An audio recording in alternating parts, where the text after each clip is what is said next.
If you're into video games, you are at the right place. Who am I, you ask? I am the Wiz!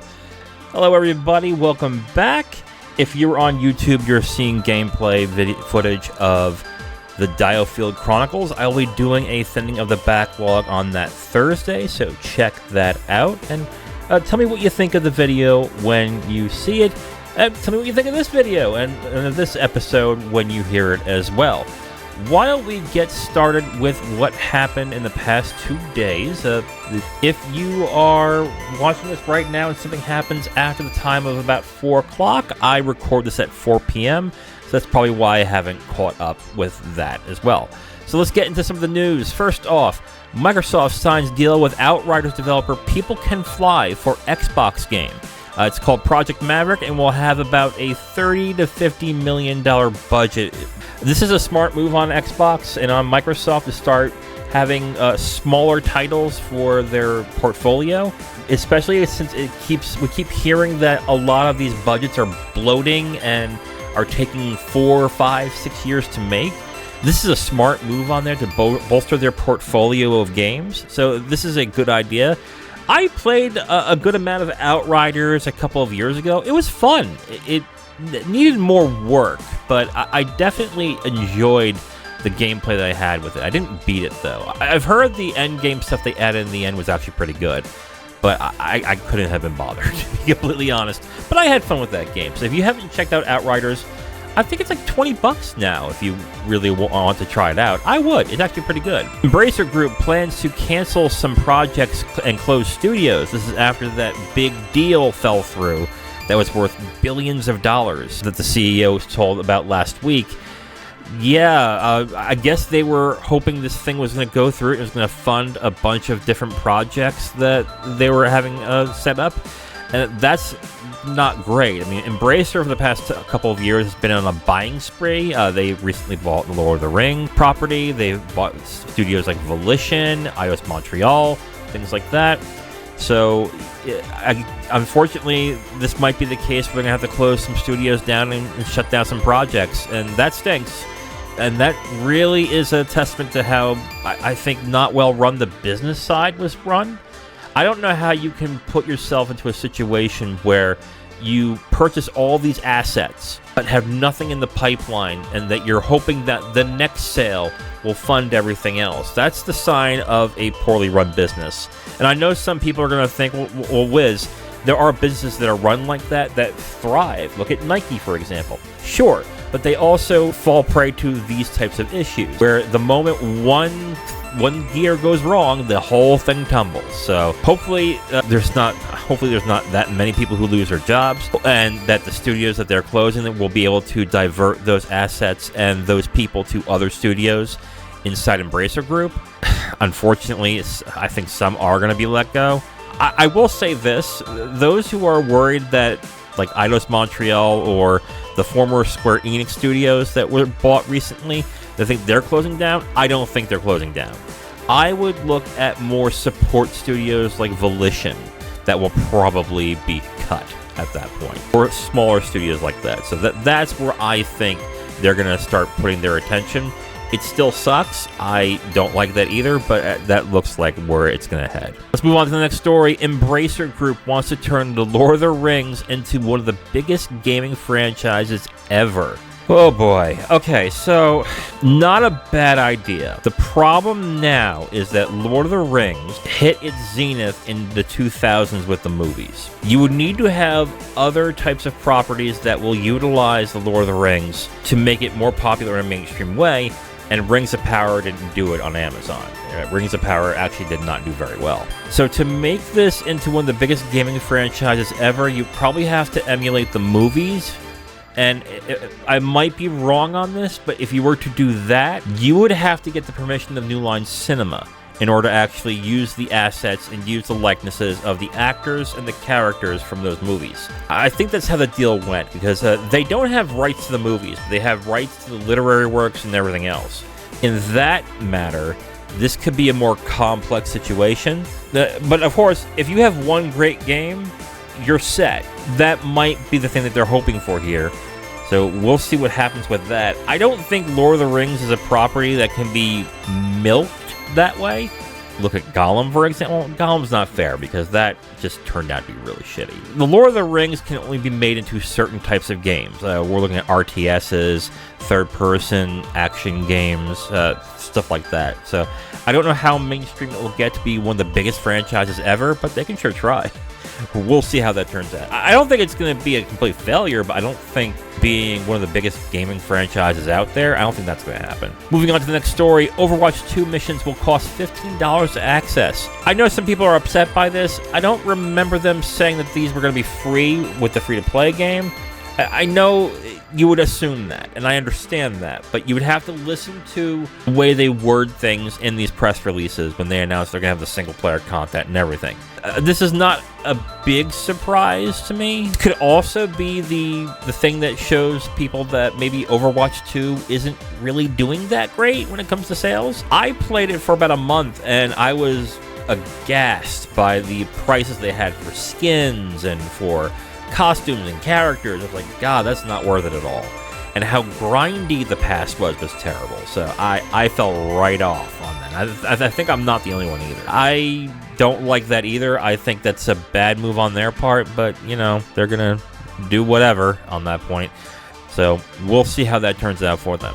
Next story, FTC requested injunction to block Activision Blizzard deal. That was on Monday, late Monday. And then today, a U.S. judge approved of the temporary block. Basically, what happened is the FTC wants to prevent the sale from happening until the judge actually orders what the ruling is on this one. Microsoft's completely okay with it. They've said press releases that this will actually help make the process go faster. So they are fine with it. What do I think is going to happen on this? I don't know. I thought this was going to go through. I'm not entirely sure right now. I mean, the EU is okay with it. There's about 40 other countries that is okay with the sale. We, of course, know that the CMA is blocking it and that Microsoft is looking to appeal that. And there's also talk that if the appeal doesn't go through, that Microsoft is going to say, you know what? We just won't sell Activision games there anymore. I don't see that happening in the U.S. If the FTC wins this and the judge orders this can't go through, I think Microsoft pretty much jettisons the entire deal. They'll pay the fine to, or they pay the breakage fee to Activision, and they'll move on. I don't know where this is going to go. It's going to be interesting to find out. I think the CMA's decision is in August, and I think this will be probably around by the end of the year. So we'll find out more when that happens. Next story. Xbox Game Studios chief says people need to realize games now take 4 to 6 years to make. Here's the thing that I think these game studios need to start realizing. You need to do something about that. I get it if it's a big technical showcase and it's going to have these incredible graphics and it's going to be in a genre that is pretty much well-liked across the board and has a long shelf life. That I understand. Fine. That takes 4 to 6 years. I get it. Like Zelda can be take 4 to 6 years to make. Fine, I get that. I don't think every game needs to take 4 to 6 years to make. And I think we are at a point now that gamers are fine with games not looking like the bleeding edge of graphical power. I might be wrong. Some of you might hear that and go, "You're fucking nuts." That's not true. My opinion specifically, I think gamers are fine when a game does not look absolutely amazing technically or graphically. Asking for like the bleeding edge and having these gorgeous details, I mean, not every game needs that. It is fine to spend 2 or 3 years in a game looks mid-quality. Like I would say, and the graphics from a 1 to a 10 look like a 6. If the gameplay works, there's enough word of mouth now that those games will actually work and make sales. To have every game now take 4 to 6 years to make, not only is that not going to help these studios and Xbox or any of these console makers, it's not going to help the makers of those games. Because what happens a lot of the time with these games that take a long time, even if it takes like 2 or 3 years, okay? Someone's going to make a game and they're going to be like, oh yeah, this is the rage, people are going to love this. And by a year, everyone's sick of that game, of that type of game. And now you're telling me it's going to take 3 to 4 or 5 to 6 years to make? That's not a good position to be in. You guys, something has to change on that one because I don't care. Oh, but the technology is growing. Like, then use older technology. Unreal Engine 5 makes it that much more difficult to make games. Use Unreal Engine 4. Let the more expensive studios, the big studios that have like 500, 600, use UE5. And then let them figure out the technical issues and everything. And then when that becomes more manageable, then use UE5 on the mid-size or the smaller scale studios, and then they'll go to UE6. I don't understand why everyone's trying to be bleeding edge on this. It's not necessary. It really is not necessary. Like some of the biggest games that happened in the... Okay, Zelda, for example. I doubt that is that technically impressive. Maybe on the code side to make things work, fine. But graphically, no. The success of the Switch has pretty much said graphics really do not matter in the case. You just have to be innovative, and you have to come up with different ideas. I don't really understand the constant need to be bleeding edge. And it's going to lead this industry having a focal point where, yeah, this game looks great, but it plays like it was from 5 years ago. And gamers don't like that. They're not going to spend $70 on a game that plays like it was 5 years ago. It's just not going to happen. They have to shore up the processes somewhere. They have to do something with this because this is becoming a little ridiculous at this point. He might be right. He probably is right that it's going to take 4 to 6 years to make games on their end, but it shouldn't. And it's only going to hurt them in the end when it takes them 4 to 5 years to make a single game and people don't like it because it plays like something from 6 or 7 years ago. It's a terrible move. They need to shore up their processes somewhere. Just a terrible idea. I think the gaming industry is just too scared to actually move forward with better business practices and better ways to develop. I mean, look at movies. Some movies that used to take 4, 5, 6 years to make now take a year or two. And yes, like some things go on the wayside, but they fashion up those processes a lot better, and it's easier to make. So I don't understand the need to do this and have these budgets balloon to an exorbitant amount where they now have to put in microtransactions and battle passes when it wasn't really necessary in the first place. So this is just an industry that needs to be shaken up big time when it comes to the way they make games. That's my thought on that. Next story, Soul Calibur 5 is being delisted from digital marketplaces. This is the one from the Xbox 360 and PS3, I think. I believe Ezio was the guest character. I didn't like Soul Calibur 5 too much. I played it for a little bit, and I was like, not my thing. I didn't like 4 either. Man, now I'm thinking about it. 4 is 6, and I thought 6 was good. I think 2 is the last one I really liked. So if you don't have the physical disc, it's going to be a collector's item, I guess, so go purchase it as soon as you can. Other than that, it's being delisted, I believe, next week on the 19th, I think is where I read it. So if you really want it, go grab it. Otherwise, it's gone. And for today's top story, I'm going to showcase the highlights from the Capcom Showcase. First things that were announced was Mega Man X Dive Offline. That's coming to Steam, iOS, and Android. Man, is this the only way we're going to get Mega Man or Mega Man X in this? Just the old games being repackaged to us and then this?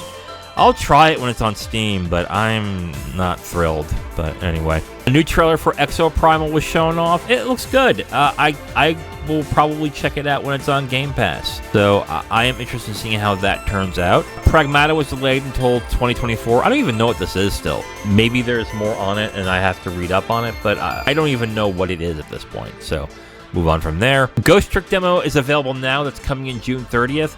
I have not been able to play this, but I wanted to. They made so few copies of this game on the DS that it was hard to get. So when this comes out, I hope it's $20. It can't be like 40. I hope it's 20. But if it's a good price, I will definitely check it out. Apollo Justice Ace Attorney trilogy was shown off and is releasing this year. You know, I want to get into the Ace Attorney games, but I just never been able to. Something about the way that the actual court system works in that game is a little weird. Maybe one day I'll get into it.